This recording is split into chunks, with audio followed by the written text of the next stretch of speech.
ನಮಸ್ಕಾರ ಫ್ರೆಂಡ್ಸ್, ಎಲ್ಲರಿಗೂ ಸ್ವಾಗತ. ಇವತ್ತು ನಾನು ಕ್ಯಾಬೇಜ್ ಪಲ್ಯ ಹೇಗೆ ಮಾಡೋದಂತ ಹೇಳ್ಕೊಡ್ತಾ ಇದ್ದೀನಿ. ಮೊದಲಿಗೆ ಒಂದು ಪಾತ್ರೆಗೆ ಎಣ್ಣೆ ಹಾಕಬೇಕು. ಎಣ್ಣೆ ಕಾದ ತಕ್ಷಣ ಸ್ವಲ್ಪ ಸಾಸಿವೆ, ಸ್ವಲ್ಪ ಜೀರಿಗೆ ಹಾಕಬೇಕು.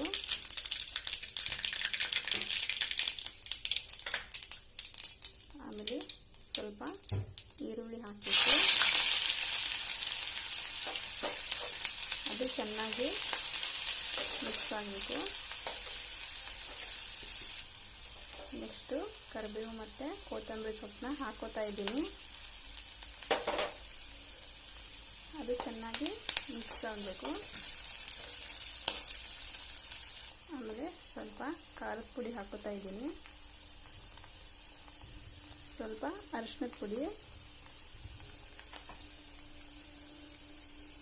ಸ್ವಲ್ಪ ಗರಂ ಮಸಾಲ,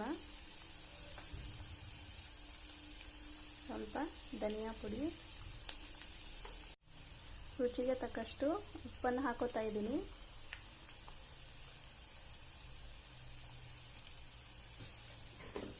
ಸ್ವಲ್ಪ ಸಕ್ಕರೆ ಹಾಕೋತಾ ಇದ್ದೀನಿ. ಚೆನ್ನಾಗಿ ಮಿಕ್ಸ್ ಮಾಡ್ಕೊಳ್ಳಿ.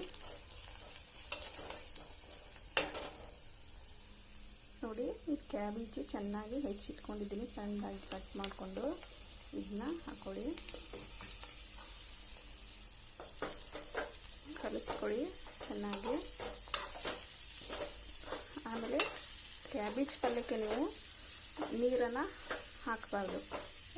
ಹಾಕದೇನೆ ಕ್ಯಾಬೇಜ್ ಪಲ್ಯ ಮಾಡಿದರೆ ತುಂಬ ಟೇಸ್ಟಿಯಾಗಿರುತ್ತೆ. ನೀರು ಹಾಕಿದರೆ ಅದ್ರ ಟೇಸ್ಟೇ ಬೇರೆ ಬರುತ್ತೆ. ಈ ಥರ ಚೆನ್ನಾಗಿ ಮಿಕ್ಸ್ ಮಾಡ್ಕೊಳ್ಳಿ. ನೋಡಿ, ಈ ಥರ ಮಿಕ್ಸ್ ಮಾಡ್ಕೊಳ್ಳಿ. ಅದು ಕ್ಯಾಬೇಜಲ್ಲಿ ನೀರಿನ ಅಂಶ ಇರೋದ್ರಿಂದ ಅದೇ ನೀರು ಬಿಟ್ಬಿಡುತ್ತೆ. ಈ ಥರ ಮಿಕ್ಸ್ ಮಾಡಿಕೊಂಡು ಸ್ವಲ್ಪ ಹೊತ್ತು ಬಾಯಿ ಮುಚ್ಚಿ. ನೋಡಿ, ಇವಾಗ ಕ್ಯಾಬೇಜ್ ಪಲ್ಯ ರೆಡಿಯಾಗಿದೆ. ನೋಡಿ ವೀಕ್ಷಕರೇ, ಕ್ಯಾಬೇಜ್ ಪಲ್ಯ ರೆಡಿಯಾಗಿದೆ. ನಾನು ಮಾಡೋ ರೆಸಿಪಿ ನಿಮಗೆ ಏನಾದರೂ ಇಷ್ಟ ಆದರೆ ನನ್ನ ಚಾನಲ್ಗೆ ಲೈಕ್ ಮಾಡಿ, ಶೇರ್ ಮಾಡಿ, ಸಬ್ಸ್ಕ್ರೈಬ್ ಮಾಡಿ. Thank you.